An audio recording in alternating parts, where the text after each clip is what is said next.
Graça e paz, irmãos. Pastor Felipe passando aqui hoje para a gente poder conversar um pouco sobre a valorização dos cultos. E isso está intimamente ligado com a nossa fé. Nós estamos passando por um período de pandemia e talvez você já esteja se sentindo talvez um pouco desanimado. Já parou para pensar? Talvez você esteja pensando em desistir da sua fé, em desistir de frequentar os cultos quando tudo retornar à naturalidade. Talvez você esteja cansado da sua igreja, ou quem sabe até mesmo de Deus. Eu estou aqui para poder dizer para você que desistir da igreja é como se você estivesse desistindo de Jesus. Até porque não tem como caminhar com Jesus sem a igreja, porque a igreja é a noiva de Jesus. Então, se você pensou em abandonar tudo, em parar de seguir a Cristo ou abandonar a igreja, você está no vídeo certo.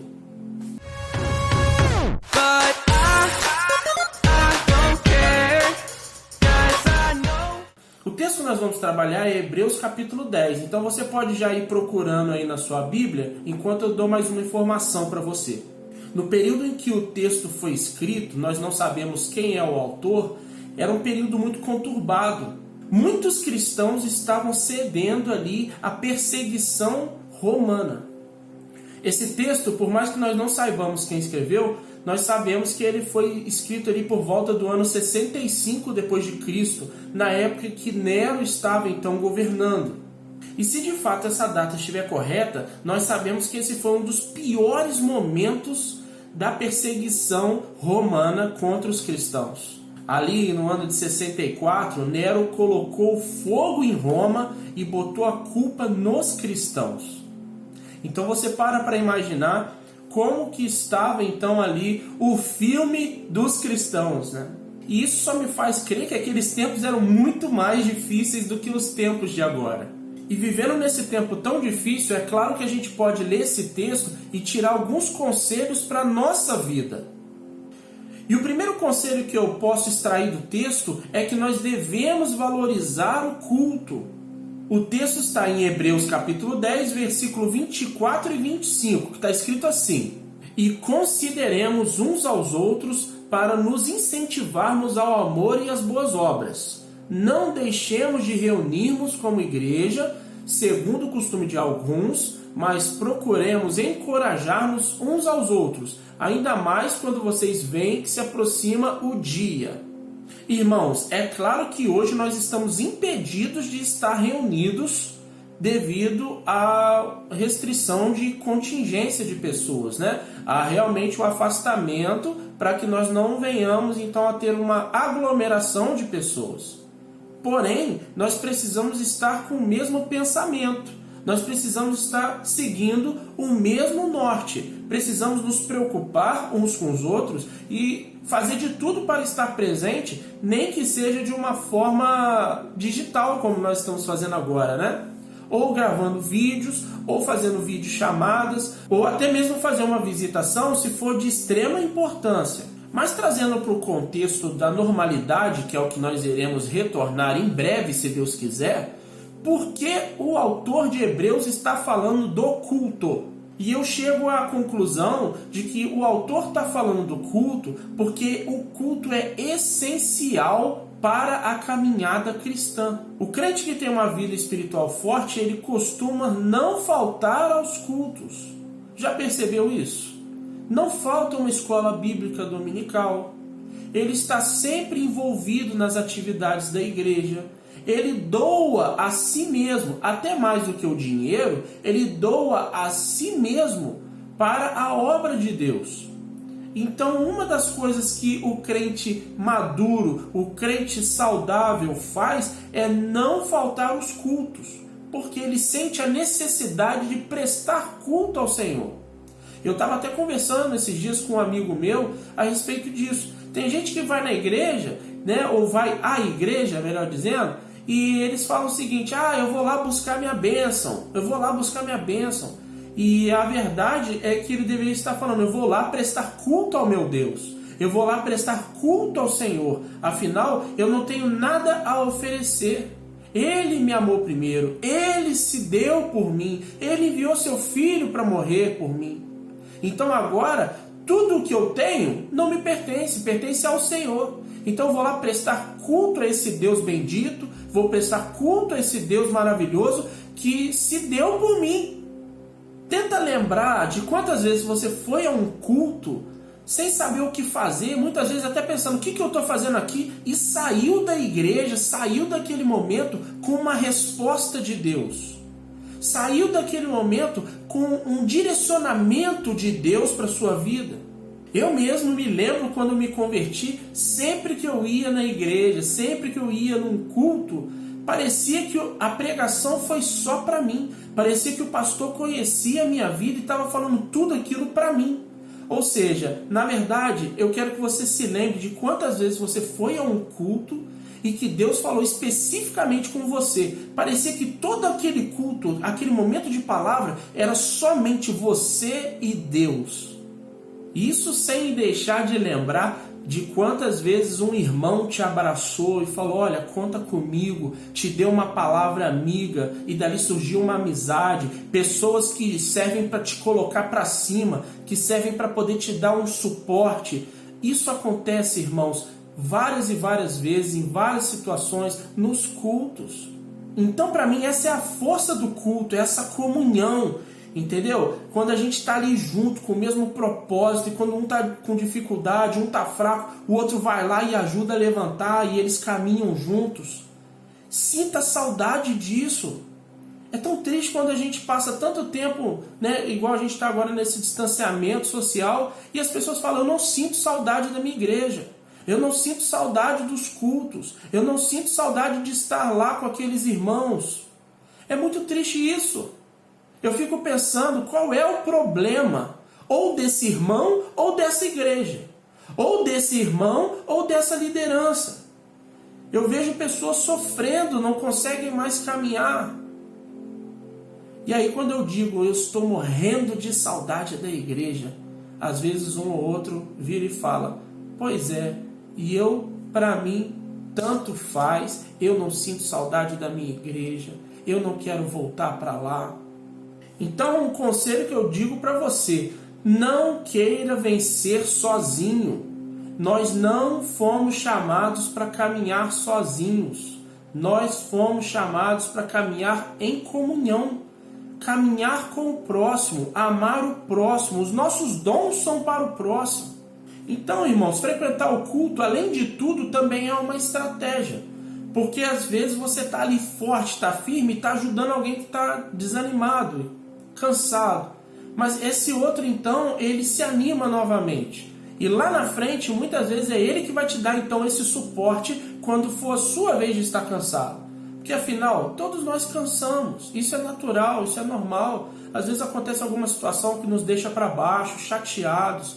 E é tão gostoso quando aquele irmão que você ajudou a alavancar a vida dele, espiritualmente falando, ele vira para você e fala assim, meu irmão, você me ajudou tanto, agora é a minha vez de te ajudar. Vem cá, vamos sair, vamos orar juntos, vamos tomar um café, vamos bater um papo. Isso é tão gostoso, meus irmãos.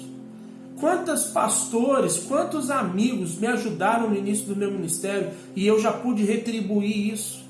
Né? Vocês que me acompanham sempre veem aí eu tirando foto e tomando café com algum pastor, ou então tomando um açaí com algum irmão. É um ajudando o outro. É muito gostoso, então, quando você pode ajudar um irmão e depois esse irmão também te ajuda, e aí a gente diz que uma mão lava a outra, né? E as duas mãos, então, lavam o rosto. É muito bonito quando a gente pode caminhar junto dessa forma, um incentivando ao outro. E isso acontece muitas vezes no ambiente da igreja, no ambiente do culto.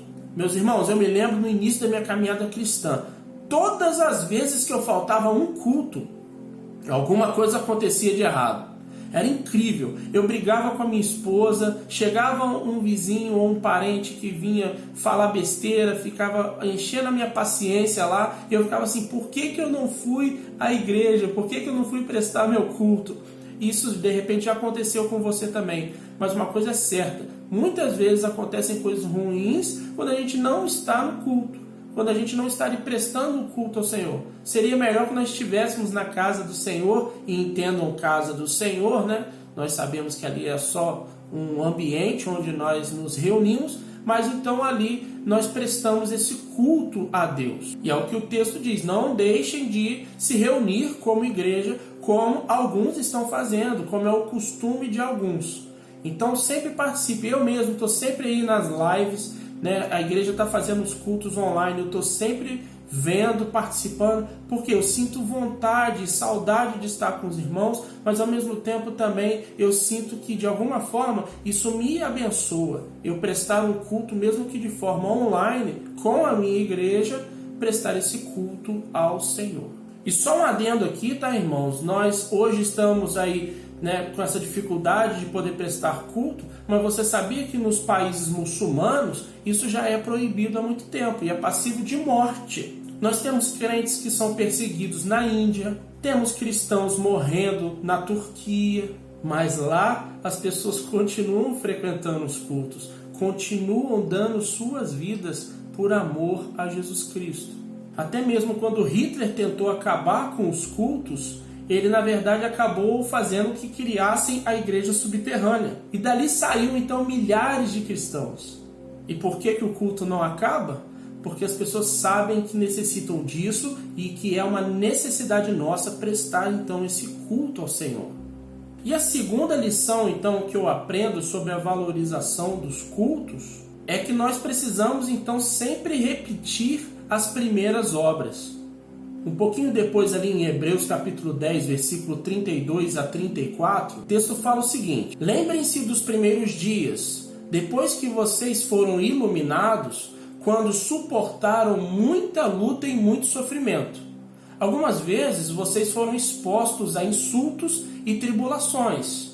Em outras ocasiões, fizeram-se solidários com os que assim foram tratados. Vocês se compadeceram dos que estavam na prisão e aceitaram alegremente o confisco dos seus próprios bens, pois sabiam que possuíam bens superiores e permanentes. Você se lembra quando você se converteu? Você se lembra como você era quando você se converteu? Meus irmãos, eu puxo na minha memória quando eu me converti, quando eu fui alcançado por Cristo, como eu era e como eu sou hoje, para a glória de Deus. Puxa na memória, como você era quando se converteu, quando o Espírito Santo então passou a habitar em você. Seus primeiros líderes na igreja, você costumava valorizá-los? Você costumava receber a palavra deles com carinho? Anotar de repente o que era dito nas pregações? E aí o que acontece? De repente, quando a gente começa então a desanimar um pouco com a igreja, a primeira coisa que as pessoas fazem é começar a criticar o pastor, a liderança, falam mal do ministério de louvor, começam a reclamar das escolas bíblicas dominicais. Então assim, quando um cristão começa a reclamar demais, por exemplo, de um pastor, você pode prestar atenção que a vida espiritual dele não está muito boa. É claro que toda regra tem sua exceção, irmãos. Nós sabemos que existem algumas coisas que o cristão não pode se calar quando está acontecendo na igreja. E pelo menos 3 situações ali que o cristão precisa mesmo se levantar. Que são elas: imoralidade na liderança, falta de firmeza doutrinária ou a incompatibilidade ministerial. Fora isso, meus irmãos, sinto informar, o resto é pecado, é rebeldia contra a liderança que Deus colocou na determinada igreja. Por que eu estou dizendo isso? Porque nós precisamos voltar então às boas obras, a lembrar, quando você estiver sentindo vontade de sair da igreja, a se lembrar o que foi que fez você estar ali. Tem pessoas que vão para a igreja buscando respostas, buscando uma melhoria de vida, né? E acabam que quando isso acontece, eles se voltam contra a igreja. Pessoas que às vezes tomaram né? Mas tomaram tempo do pastor, o pastor se dedicou, passou noite orando, foi fazer visita, correu atrás, se dedicou, muitas vezes deixou de ter tempo para a família, para poder cuidar dessa ovelha, e de repente ela simplesmente, some, sai da igreja, vai para uma igreja que tem um som melhor, que tem uma condição ou uma estrutura melhor. Isso é ingratidão. Não devemos ser assim. E a ingratidão gera ingratidão, meus irmãos. Nós devemos ser aqueles que se lembram das coisas boas que aconteceram, do que foi feito de bom por nós, daquilo tudo que Deus fez para nós, através desses homens, mulheres de Deus, da igreja, das pessoas que ali comungam. Sobre voltar às primeiras obras, se você ler Apocalipse, isso nos mostra uma coisa muito interessante. Lá no capítulo 2, versículo 4 e 5, está escrito assim: contra você, porém, tenho isto: você abandonou o seu primeiro amor. Lembre-se de onde você caiu. Arrependa-se e pratique as obras que praticava no princípio. Se não se arrepender, virei a você e tirarei o seu candelabro do lugar dele. Então, esse momento de pandemia, ele também serve para nos alertar que podemos voltar. Tudo aquilo que a gente estava fazendo antes de errado, de repente a gente estava prestando culto de qualquer jeito, de repente a gente estava olhando a igreja de uma forma errada. Hoje a gente pode mudar isso, a gente pode mudar essa visão, a gente pode então dizer: basta, Deus, eu preciso de ajuda. Eu não quero mais ter esse pensamento sobre os meus líderes. Eu não quero mais ter essa postura perante a minha igreja. Deus, eu quero ser uma bênção para a minha comunidade. Comece a fazer tudo de novo. Tudo novo. Se refaça, se reinvente. Mude a sua mente. Até rimou, né? Irmãos, eu me lembro quando eu me converti, como eu era agressivo. Eu era muito brigão, eu era ignorante, falava muita palavra torpe. Eu não estou dizendo isso para minha glória, eu estou dizendo isso para a glória de Deus, como fui sendo transformado no dia a dia. Mas as coisas velhas se passaram e tudo se fez novo. Eu glorifico a Deus por tudo aquilo que Ele fez na minha vida. Eu sei que eu estou passando ainda por um processo de santificação que vai terminar somente no grande dia.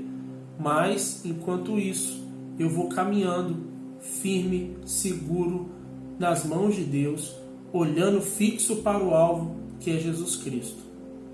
E eu desejo de verdade que você possa, a partir desse vídeo, a partir do momento que você estiver assistindo esse vídeo, ter também esse encontro com Deus, né, de verdade, se rasgar, pedir ao Senhor que Ele possa te abençoar, pedir ao Senhor que Ele possa tocar no seu coração e que as coisas que você tem feito, praticado, os pensamentos que você tem tido, possam ser então arrancados de você e possa ser feito algo novo. E que possamos juntos recitar Salmo 51, versículo 10, onde diz: cria em mim, ó Deus, um coração puro e renova dentro de mim um espírito inabalável. Eu espero que Deus possa tocar a sua vida, Deus possa tocar o seu coração, que você possa se lembrar dessa mensagem e que você possa então dizer: Deus, eu quero essa mudança, eu quero essa transformação. Quando nós retornarmos, quando nós pudermos estar juntos então como igreja novamente, eu quero ser diferente, eu quero ser um vaso de honra, eu quero ser alguém de fato usado pelo Senhor. Eu não quero mais ser pedra de tropeço, mas sim quero ter um espírito inabalável, que as pessoas possam olhar para mim e ver ali então um exemplo de cristão, que eu possa ser usado pelo Senhor para poder então abençoar vidas, que eu possa ser alguém que impulsione vidas, que eu possa ser alguém que vá de fato ser bênção na minha igreja. Esse é o meu desejo, essa é a minha oração, e por isso então eu quero orar com você para a gente poder terminar esse momento. Vamos orar? Pai Santo, Pai bendito, graças te damos, Senhor. Muito obrigado por essa palavra. Te pedimos, no nome de Jesus, que o Senhor possa nos abençoar, que nós possamos ser de fato, Deus, pessoas melhores, que venhamos a ser cristãos melhores, que valorizemos mais os cultos, que possamos nos lembrar das coisas boas que já aconteceram em nossas vidas, que possamos, Pai, de fato, sermos exemplo, que as pessoas possam olhar para nós e falar: ali vai um verdadeiro cristão, que possamos ser impulsionadores e que as pessoas possam sentir desejo de estar na tua casa, que as pessoas não parem de frequentar os cultos por mau exemplo nosso, Esse é um grande desejo meu, Pai. Que as pessoas, os cristãos, possam parar de dar mau testemunho. E nesse momento de pandemia, o mundo está apreensivo e procuram por respostas. Mas sabemos que a única resposta é Jesus Cristo. É a resposta para tudo que precisamos. Então, Pai, faça o teu querer, faça a tua vontade, continue abençoando as nossas vidas, em nome de Jesus. Amém. E graças a Deus. Graça e paz, fique com Deus e até então um próximo momento em que possamos estar conversando juntos. Que Deus te abençoe.